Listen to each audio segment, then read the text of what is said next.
Today's Leadership Corner conversation is about access, leadership, and opportunity. Our guest has spent more than 30 years helping businesses grow, connect to resources, and create lasting community impact. This is a conversation about economic empowerment, leadership through service, and building stronger, more sustainable communities. Hey, welcome to It's a YP Thing podcast. I'm Pansy Johnson, and I'm all about encouraging, educating, and elevating young professionals. And on this podcast, our mission is to impact the next generation of leaders through authentic conversations and real life experiences. Y'all, welcome to another episode of the Leadership Corner series. If this is your first time tuning in, the Leadership Corner series is featuring prominent leaders in the communities that are doing major things in their career. And they are just sharing their career journeys in hopes to help the next generation of leaders. So I'm super excited about the guest that we have today. She is a business access advisor at U.S. Bank. She has over 30 years of experience in banking and financial services. She has a bachelor's degree, a master's degree, and she is truly passionate about diverse-owned businesses. So without further ado, I would like to welcome Miss Cassandra Kidd. Thank you, Pansy. I'm so excited to be here for this conversation. Thank you. Necessary conversation. Absolutely. And thank you so much for coming on the podcast. Absolutely. What you all do not know, me and Cassandra, we crossed paths because I started out my career in banking. And you have just been supportive since day one. Literally, we connected and we just hit it off. And so she's just amazing, very knowledgeable, and just does great at what she does. And as we get into this, you'll see exactly what I'm talking about. She knows all the things about banking, but not just banking. She truly helps businesses grow and scale and be sustainable. And so we're going to get into that. So I want to start off from the beginning, right? Yeah. Tell us a little bit about where you are originally from, and also what was the starting point of you pursuing a career in banking? So I'm going to take it all the way back. So my hometown, or my mom's hometown, I like to say, is Marvel, Arkansas, a little small town in eastern Arkansas. Population was probably 1,400 then and probably 1,000 now. But I spent a lot of time there with my grandmother. So that's what very, very humble beginnings. People say, you're not old enough to have chopped cotton. Yes, I did. We had my grandmother cut a little hoe in half and she let me go out there with the big folks. So that's where, my beginnings start, and I think that's what has helped to shape the person that I am today. Banking, where did that intersection of banking meet me? I was, a lot of times, a lot of us in banking, we say this is like using air quotes, the accidental banker. So when I went to school, my undergraduate degree is in political science and international studies. So I was headed to law school, so I thought.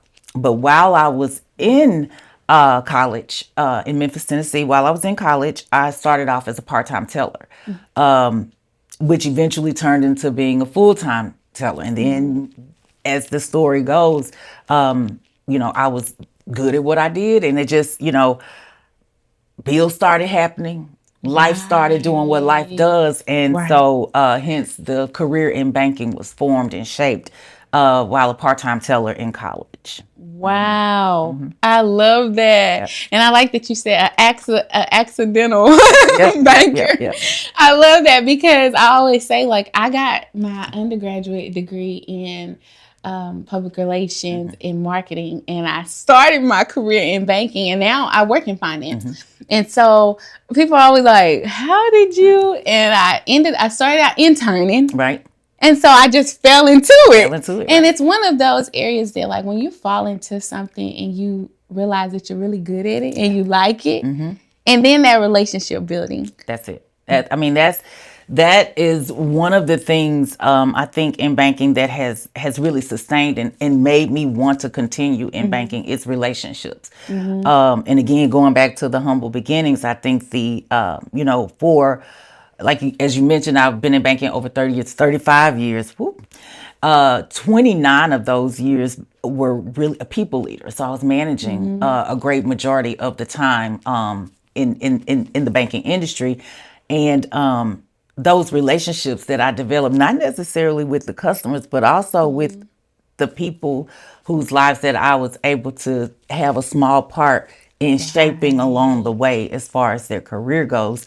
That was really one of the sustaining forces, was the relationships that I developed with my teams. That was huge for me as well. So I love that. That internal relationship building. I think Right. sometimes we go to these networking events and they're great. Don't get me wrong, they're Right. great. Absolutely. But building those relationships within the company, because number one, even at the beginning, I think I had a mentor tell me, like, you don't know who, everyone doesn't stay with the company. Right. So you don't know where they're going to go, where they're Absolutely. going to lead, what roles they're going to occupy, and how you, the people that you connect with, you can help each other along your career path. Absolutely. So let's go back to, like, you started out as a teller, right? Yep.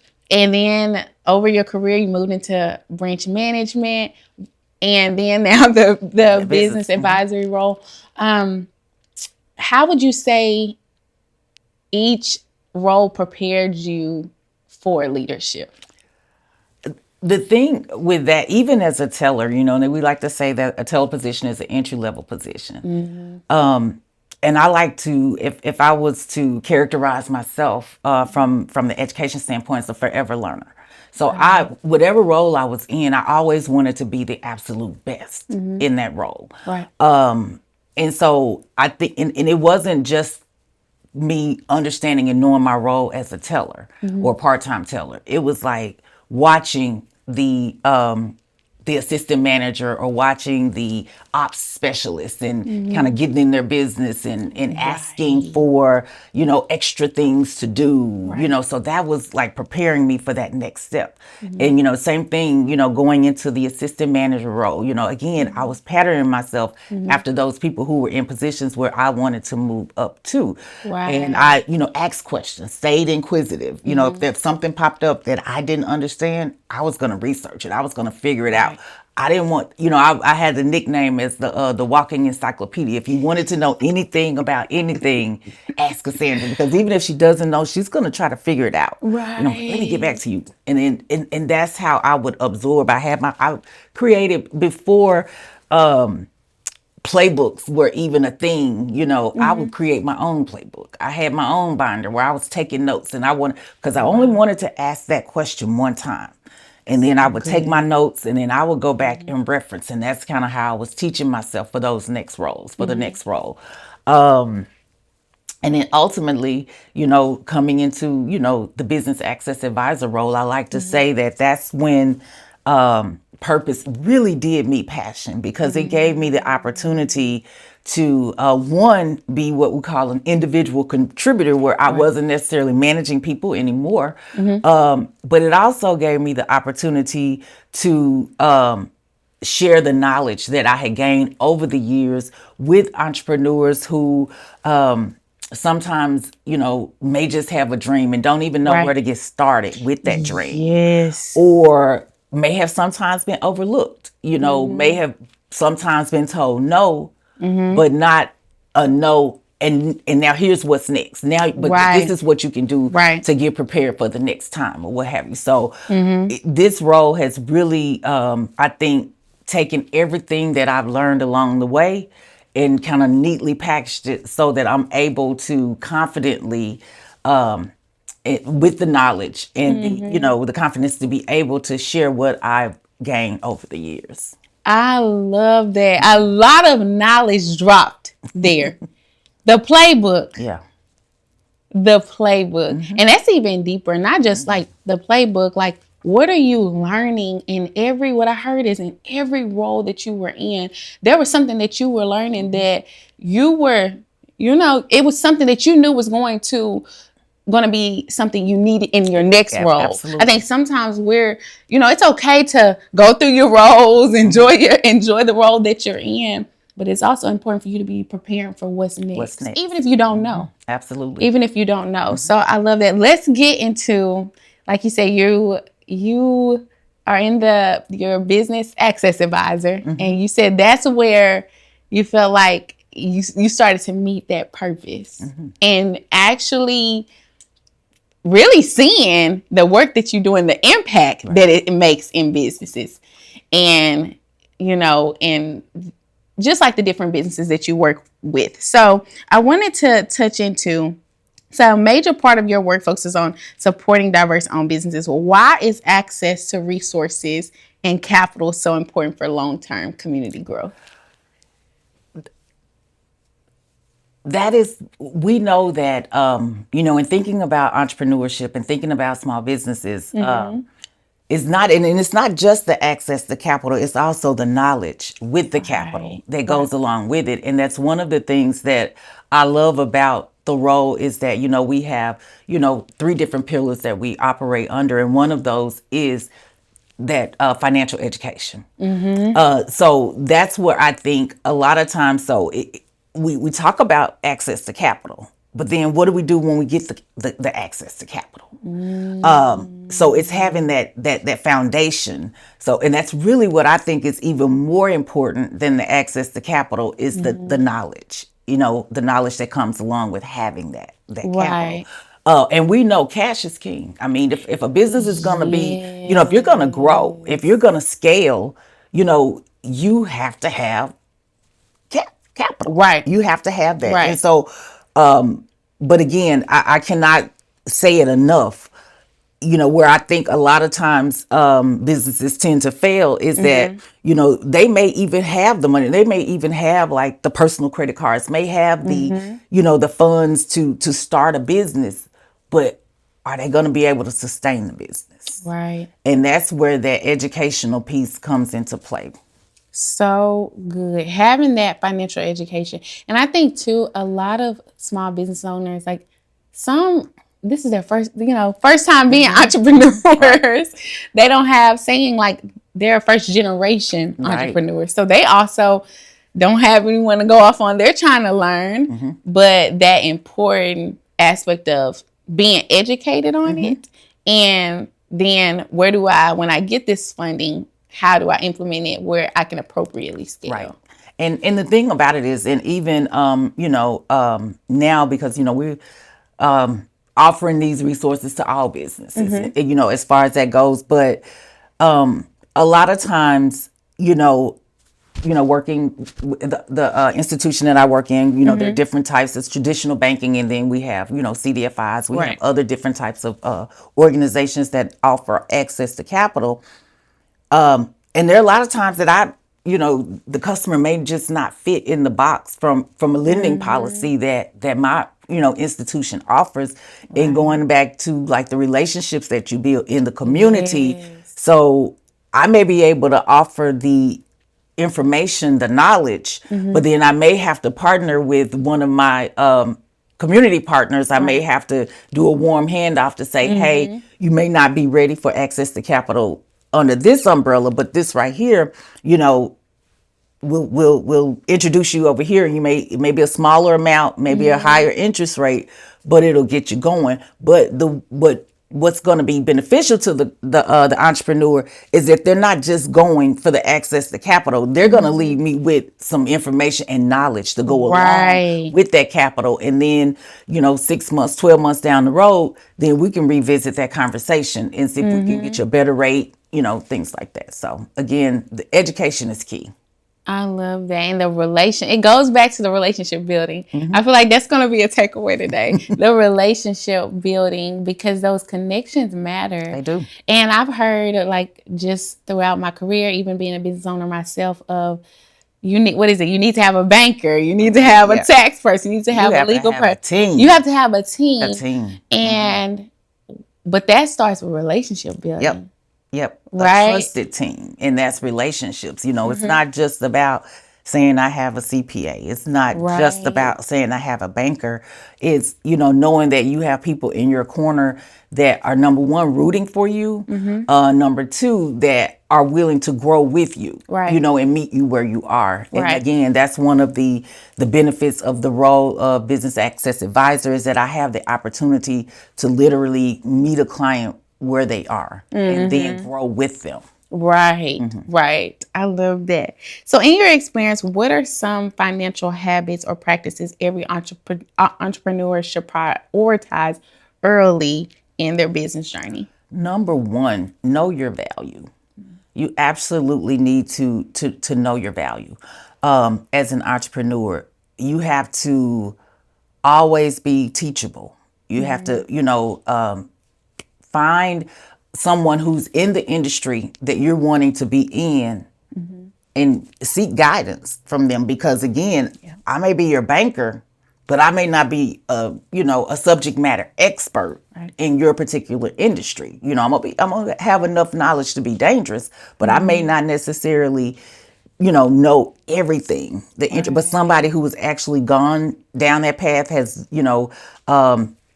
paved the way that you're trying to, go down the street that you're trying to go down. They've already paved the way. So it would be good to, have a mentor who has been in that particular field. Right. So good. Having a mentor, having a mentor, somebody you can get guidance from. And I think that even opens up to don't be afraid to ask questions. Absolutely. I think sometimes we feel like we have to know it all. Yeah. And you have people that are willing to help you. Right. You even just said it like, listen, if I don't know, I can get you connected with someone. Yes, absolutely. And that just speaks volumes, because some people, everybody just wants to know it. They just want to know it all. And I think it's okay for you to not know everything and just make those connections. And if the contact that you're going to, they can't get you what you need, they'll connect you with someone else. So Absolutely. I love that. So what would you say what common mistakes do you see entrepreneurs make when it comes to managing business finances or preparing for funding? They're not prepared. I mean, just as simple as that. It's, I was at I guess a lunch and learn a few years ago, and I heard somebody say, you have to have, I can't take credit for it, but I thought it was so cool. Like, you have to have your white paper right in order to get the green paper. So that's so true.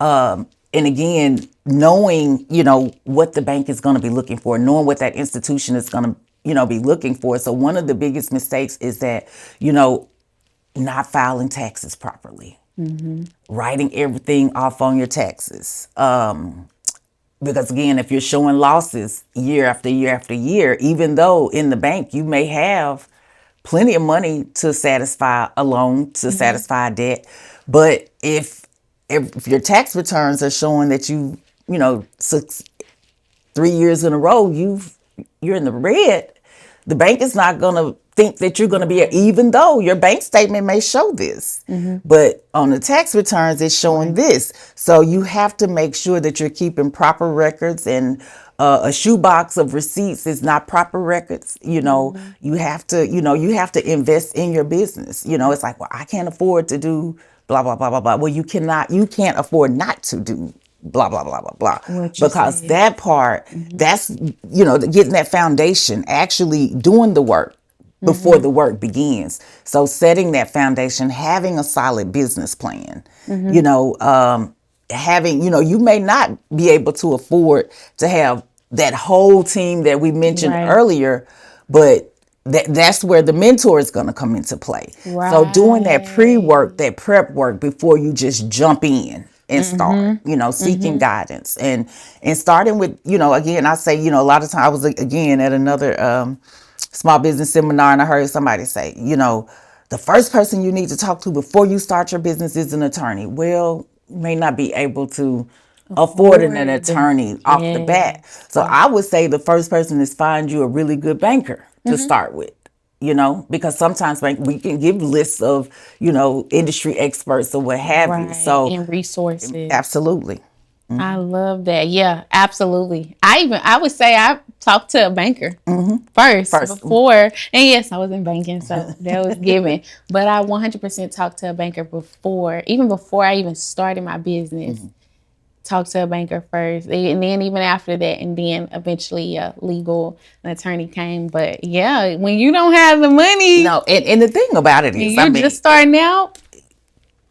Technology. I mean, I can Chat GTP and Copilot and is everybody's best friend. So Right. again, that's you can cross reference the information. Don't believe everything everybody tells you, but just Mm-hmm. cross reference, that information. Google and look it up, and Mm-hmm. so again, you can know enough to be dangerous, and then that kind of helps to prepare you to have the questions, thinking about the questions that you may need to ask a banker or whomever. So again, research. I mean, it's right there at your fingertips too, and that's free.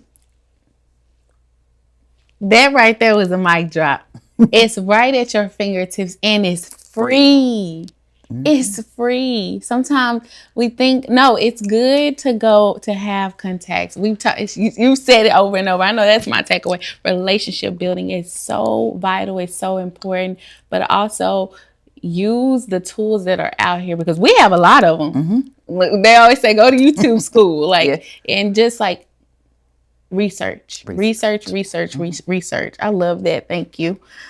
So you've also spoken about, helping bridge the wealth gap through entrepreneurship. And you do that, I would say, in your current role. Why do you believe small businesses play such a critical role in economic empowerment?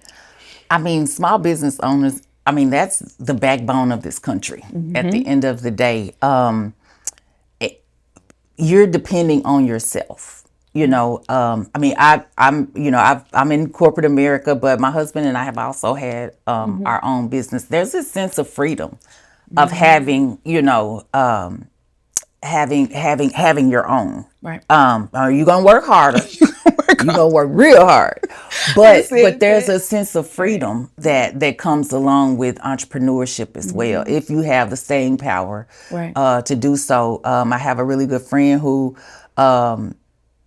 came out of corporate America, has her own business, went back into corporate America, kept the business, but now she and her husband both are full time in their business, and they never gave up. Right. They never gave up. But again, it's that sense of freedom and just being able to, create that legacy. Building. If you're able to sustain that business and be successful at it, that's something that you're able to pass on generation after generation. You can pass on the wealth to your family as well. So good. Generational wealth. That's what we're all Yeah. we're all striving for, And like you said, truly, you can pass that on. And you're right. Like the United States is literally, we have so many small businesses. Yes. So many small businesses. And I would challenge you, if you're listening, go support a small business. Yes. Make it a priority to this week, this month,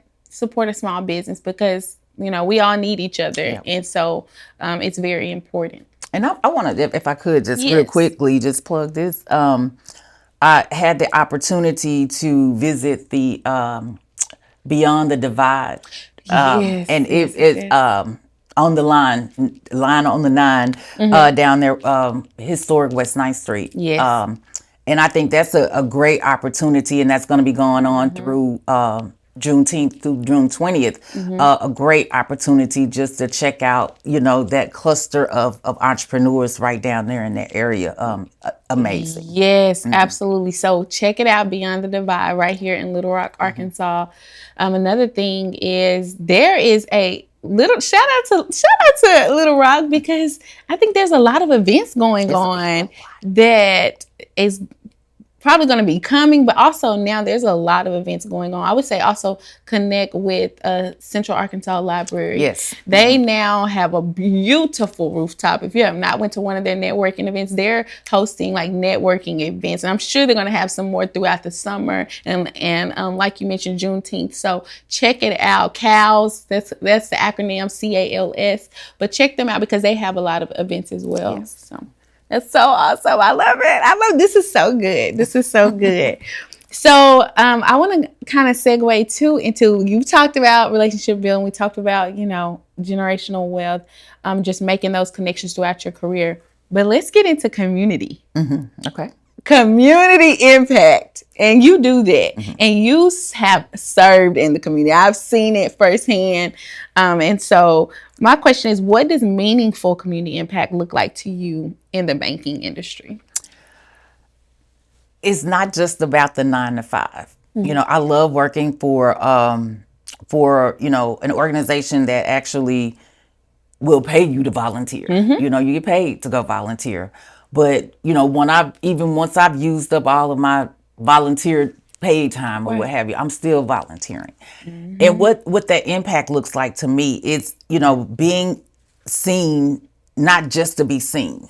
Being in the community, not just to be in the community Right. for a photo op, although, we have to take our pictures and we have to post them so they see you at, this and that. It's really about changing lives. It's about, I think about one initiative that we have, and it's, along with financial literacy with one organization that we work with. It's called Dinner Time Conversations. And we get an opportunity to work with youth, who were at one time could have been, on that borderline of, being a D student or being a B student.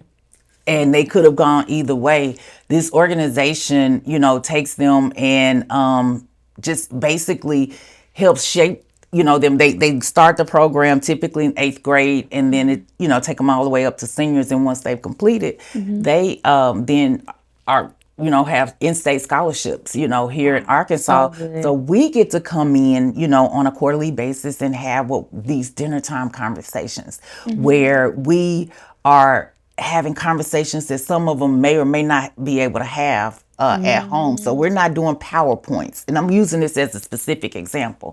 We're not using PowerPoints to kind of lecture. We're just having a conversation over a good meal, talking about finances. And when So you see a senior come in to open up, that you work with over the years, and they come in and open their first checking account and they're getting ready to go off to college. That's what impact looks like to me. When you right. see the fruits of your labor, of what you're pouring in, you're not doing it just to check off a box. You're doing Right. it to sustain, to actually move the needle, not just, oh, let me enter my CRA time. No, it's not about that. It's more than that. It's like, how have you impacted the student's life? So good. Because that's the next generation. Right. We talk a lot about next gen, Yeah. right? Because next gen they different in a good way. I'm In a good saying way. like technology, they're so advanced. That's why it's a hot topic, Yeah. really, because the next generation is so much more advanced in the way the economy is moving. Everybody's just trying to stay up to date. Yes. And like you said, going back. Yeah. And I can 100% agree. I've been going back this year. I've been to a couple of schools this year. So shout out to Little Rock Southwest, Little Rock Yeah. School District, North Little Rock School District, Fordyce High School. I went back, and I can truly say when you go back, and you might not see the impact now, right? When you're speaking to them, but you don't know what that can do to them Right. later on, and pouring into them and educating them. Absolutely. And for some of them, it might be their first time hearing someone talk about finance. It might be their first time in a positive way, Absolutely. or hearing someone speak life into them and motivate them that you can do anything you want to do in life. So yes, going back And is you know, vital. we hear it all the time, lift as you climb. So it's not just about you, I've arrived. No, we're forever evolving. You're never gonna arrive. We're forever evolving. Yep. And Yep. if So we're good. not lifting our babies with us, and it may not even necessarily be a baby, maybe another adult. Yes. So yeah. And I do want to I got to go back because I do have to Yes. mention this, the organization that I was talking about. It's called PARK, Positive Atmosphere Reaches Kids, run by Melanie and Keith Jackson. So I want to, that's the organization that I'm referring to. That is awesome. Y'all, please check it out. Please check it out. I love that. This is great. I'm learning too. I love it. It's just a great conversation. So let's go back to also banking and business ownership. So as that continues to evolve, what trends do you believe entrepreneurs and professionals should be paying attention to right now?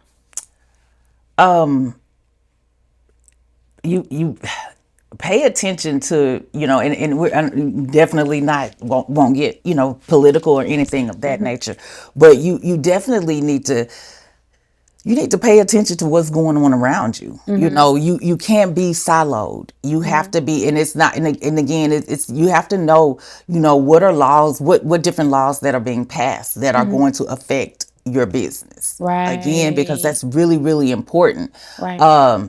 Because even in banking, what we were doing, 12 months ago, we may not be able, not, it's kind of evolving. Right. So as an entrepreneur, Right. again, don't necessarily just depend on, your banker or somebody else to give you that information, that you need. You need to be researching. You need to pay attention to what's going on in your community, what's going on in your society. You need to pay attention to, and the thing about it, I'm speaking to myself in that because, I'm a little seasoned. And so, and I sometimes can get stuck in my ways or what have you. And then it's like, no, you better open your eyes and see, because you'll end up getting stuck.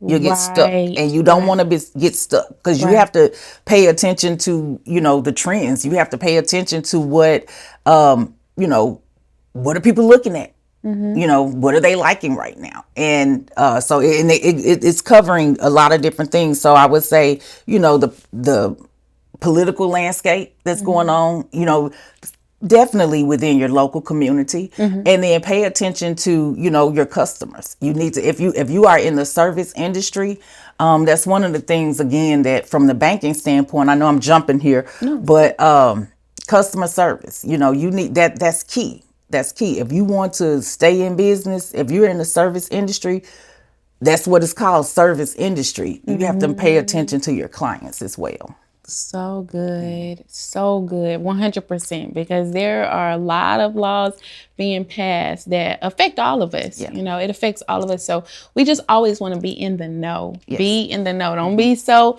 no, we love social media. We love our TikToks. We love, what is it, dilly dallying. That's just and being in our own world. But it is important for you to also be in the world and know what is going on. Be informed. Informed, yes, be informed. I love it. Another thing I would even add to that is AI. That's been a hot topic. Yes. Artificial intelligence. That's the thing. That's the trend. I mean, companies, corporations, have embedded it in their internal, systems or what have you. We now at US, everybody has access to Microsoft Copilot. Everybody has access to Copilot. So, Yes. and we have we have learning material on code, how to come up with your what do you call it, the how, when you're asking the Copilot, Oh, you yes. want to do your so we're being trained on how to effectively use Copilot in your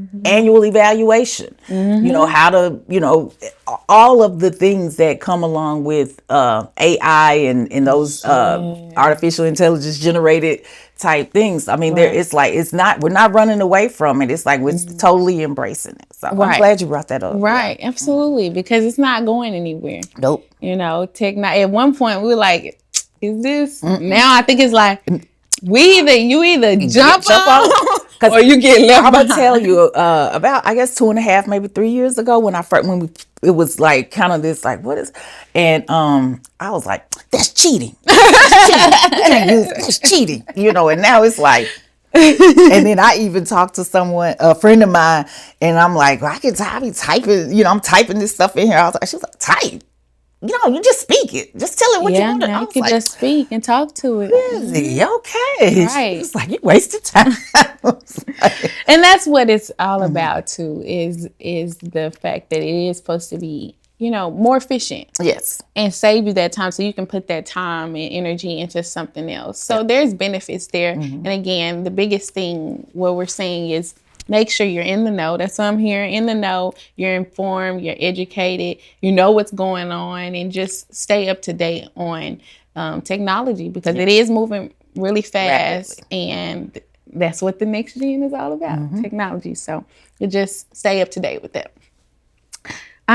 So you live by a principle to whom much is given, more is required. How has that mindset shaped your approach to leadership in service? I think, and again, I'll go back to my very very humble beginnings. I was taught, at a very young age, really watching my grandmother and my mother. I'll never forget, like, we didn't have a whole lot, down in the country or what have you. But I remember my grandmother. There were other families that lived like in that little corridor where we lived. But my grandmother had we were the house that actually, had clean running water. We had a phone, a telephone. So whenever other people's families would call, from out of town or what have you, we would like, go tell so and so is on the phone for them. And so we would have to run down the little dirt road, go get them, and they would come back and, answer, get the phone or whatever the case may be. My grandmother, fantastic cook. I can remember that. She would cook, and you could smell the chicken from, you could smell. I have to lay the groundwork. You could smell the chicken all over the little. I'm not gonna even call it a neighborhood. It was our area where these families were, whatever.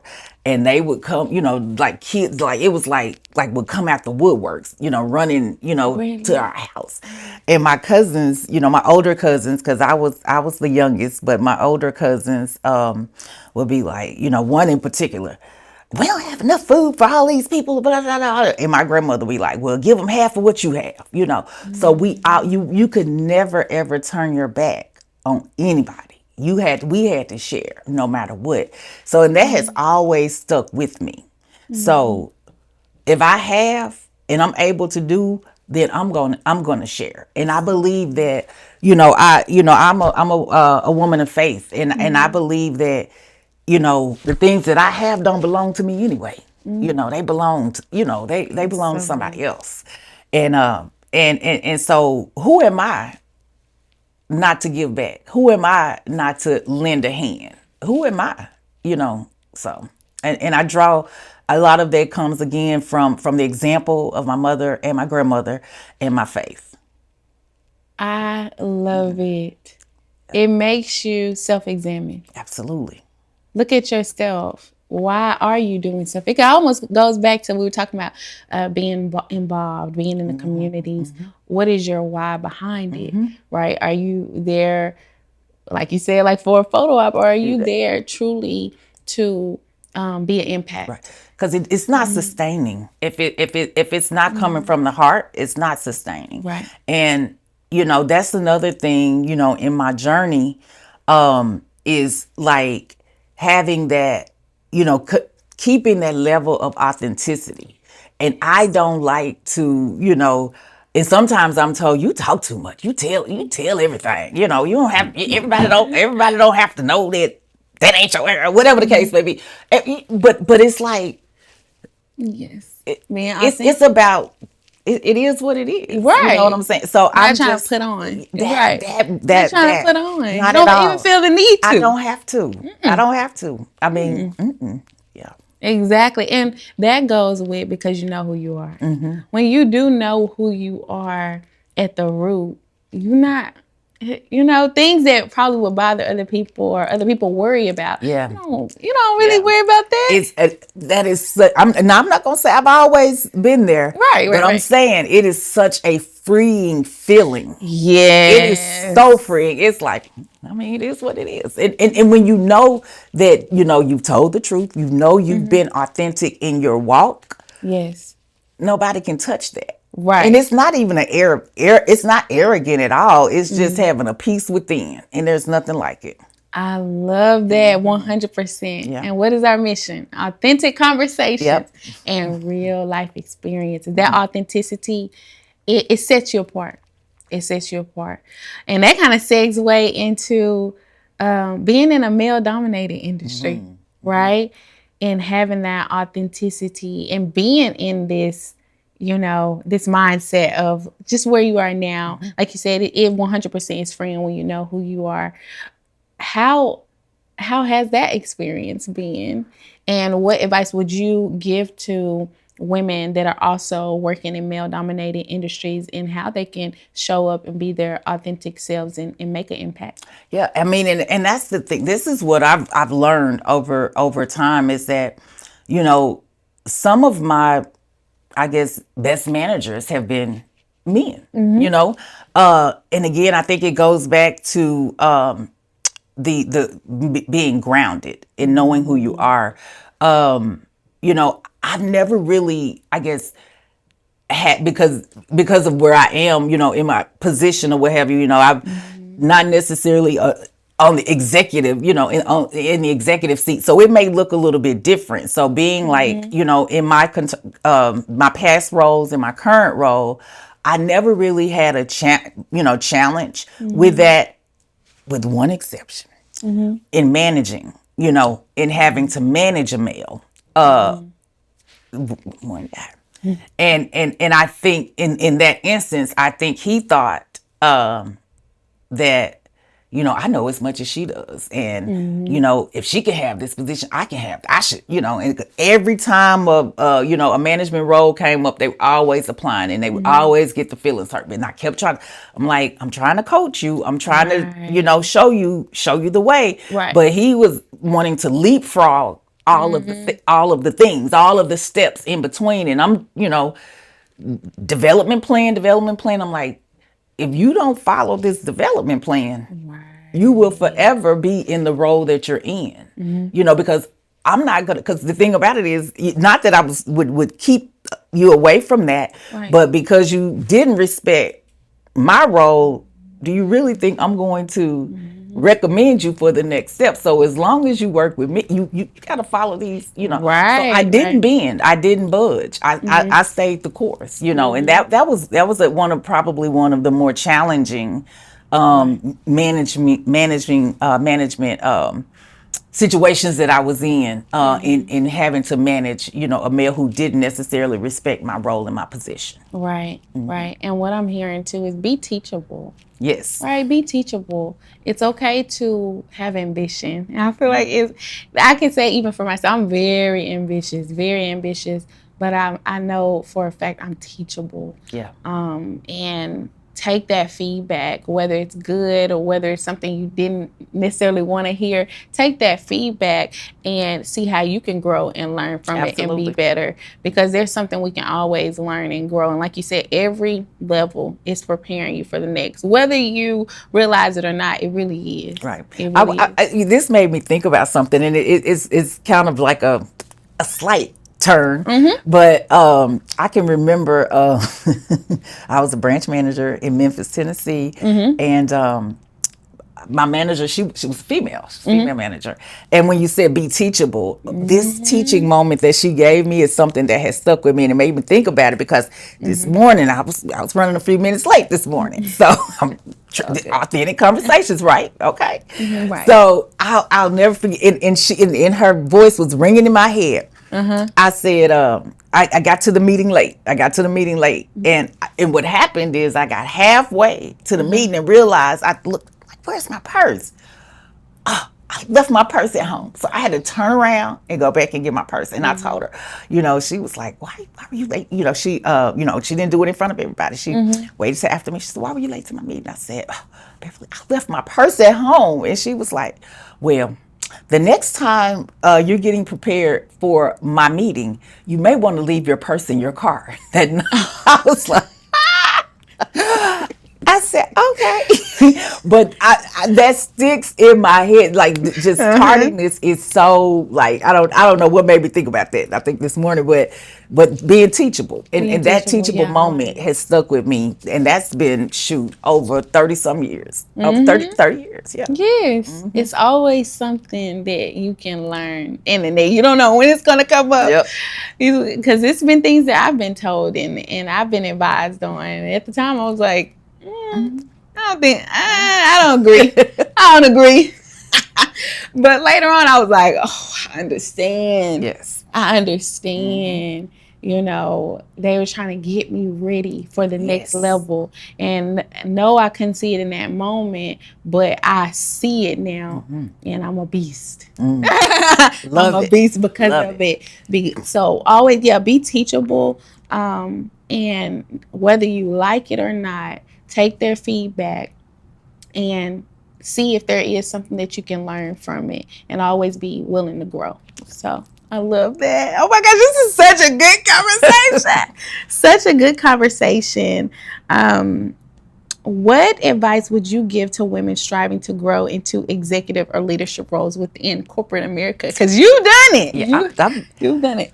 one of one of the things that challenges I think that I had to face in my growth, and we hear this all the time, it's that old imposter syndrome. So it's one thing Yes. to know who you are, know whose you are, but when it comes to the job, the executive and moving up, climbing up the corporate ladder, sometimes that imposter syndrome can get in the way, because a lot of times, I think we as women, a lot of times we think that we have to have it all together before we even put our hats Mm-hmm. in the ring. Right. Like, I got to make sure I got to have that degree. I have Right. to have the experience. I have to do this. I have to do this. And one of my this man who's actually is C-suite, he's in a C-suite. He Mm-hmm. told me, he was like, "Do you realize that the guys who are applying for the job that you apply for, they probably have this much, you know, experience, Right. and you have all of the experience, but you are doubting yourself because you think you have to have all these things." And he was, and then they're going to go in there, and they're not going to take the first offer. They're going to counter offer. On top of Or they want the kitchen, the sink, the and everything that goes with it. And he was like, and sometimes women will take the first thing given because they're just glad that the door was open.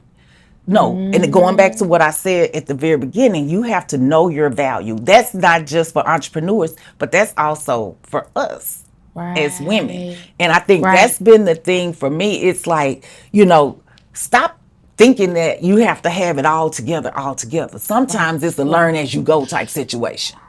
Yes, I learned. You sometimes you just gotta jump on in the hot seat and Mm-hmm. let the chips fall where they may. And who knows, you may just win.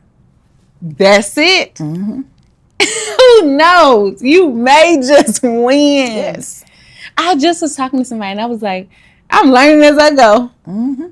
Like, I get asked all the time, how, and I'm like, I'm learning, learning, Learning. learning. Like, I don't know everything, but I am huge on relationship building. I'm very, but it's always a two-way street, right? Just like you're trying to develop these relationships with someone else, you want to also be of benefit to them too. Like, if Absolutely. they need you, you show up too. It Absolutely. shouldn't just be you take, take, take. So I think that too, and that comes just with like being genuine, and like you said, just not feeling like we have to have it all together. Learn as you go. Even if it doesn't work out the way you want to, how do you respond to that? Right? Yeah. How do you get back up and continue to move forward?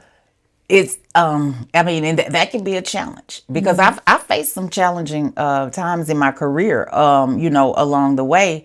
But it goes back again, for me personally, it goes back to depending on my faith and having a great, we talk about that network, external network, but also the internal networks. I have some, like my best friends have been my best friends, like my oldest best friend since we were 6 years old. When I first moved to Little Rock, we're still best friends. And then the fourth grade, that's the next, met the next group of people in the fourth grade. And then my final one in summer going to the seventh grade, and we are all still together. So having, that circle, I've made new friends along the way, but that's like my core group. Like, Right. that's the sounding board. And then Right. my family, my mom and my aunt, I have, several aunts. But I have one particular aunt who, she swears I'm her child too. So, and she, treats my child and my grandson as if they're hers as well. So having that strong family network for me has been so incredibly important for me in this career journey. Like when I did face challenges or what have you, Right. being able to lean on my faith in my family. I know it sounds cliche, but it is so Yes. vitally important for me. It has been in my growth. So important. So important. I agree wholeheartedly because yes, I'm a woman of faith too, and then my family. I wouldn't be here Yeah, without them. It makes a huge difference having that support that system. support system. Yeah. You know, whatever that may look like for you, having that support system, it does matter, and just having people that you can truly get good counsel from. Yeah. So, oh my gosh, I'm sad that it's coming to an end because you have given us so much knowledge, so much great advice, and just you're an expert. You're an expert in your area, and I can truly say, and I know I'm not just saying this, like you're exactly where you're supposed to be because of the impact and just hearing your journey and how just hearing you talk about it, I can tell that it's something that you're truly passionate Yes. about. So the final question, when people reflect on your legacy and impact, what do you hope that they remember the most about Miss Cassandra Kidd? She was humble and compassionate. That's the thing for me. A lot of times I remember long time ago. Go back to my early days of banking in Memphis. I remember a really great client of mine or what have you, and he's like, "You're so nice." He was like, "You not you can't you can't." He was, I guess he thought he was mentoring me, but he was like, "You're not gonna last in this long. You can't be nice." And I was like, "No, I can be." I said, "I can only be me. I can't change who I am." So I want people to know that the legacy is that she was fair. She cared about people. She was compassionate, and she was humble. That's honestly what, the feedback that I would love for a legacy, because I feel like, when you treat people the way people are supposed to be treated, not the way people treat you, but when you treat people the way people are supposed to be treated in whatever walk of life, whether it's in business or whether it's personally, it's going to come back. It may not come back in the physical form, but it's going to come back one way or the other. So I hold firm to that. And that's why my walk is the way my walk is. And I think a lot of times, you know, people who have not had, I do better with one-on-one conversations. When people who have not had a conversation with me, they don't really know, they don't know my story. They Right. don't know why I move the way I move. So that's why I love building those relationships. I love having Right. those conversations. And I just want to say to you, I am so grateful for this opportunity to be able to share my story. Absolutely. Absolutely. Yes. And that's what it's all about for, leaders to come on here like you that are just doing phenomenal, but also for us to see you, hear Yeah. you. This is your journey. Nobody can tell it like you. And we get to get a front row seat to hear that. So thank you Thank again you. for coming on. Thank you. Y'all, this is It's a Wifey Thing podcast. This is the Leadership Corner series. Y'all have heard firsthand from Miss Cassandra Kidd. She's a business access advisor at US Bank. If you are an entrepreneur, if you are maybe even just a upcoming generation student, or even just anyone that may be interested in connecting with her, I will drop her information down below in the caption. So if you want to connect with her, you can. And we will see you in the next episode. Peace.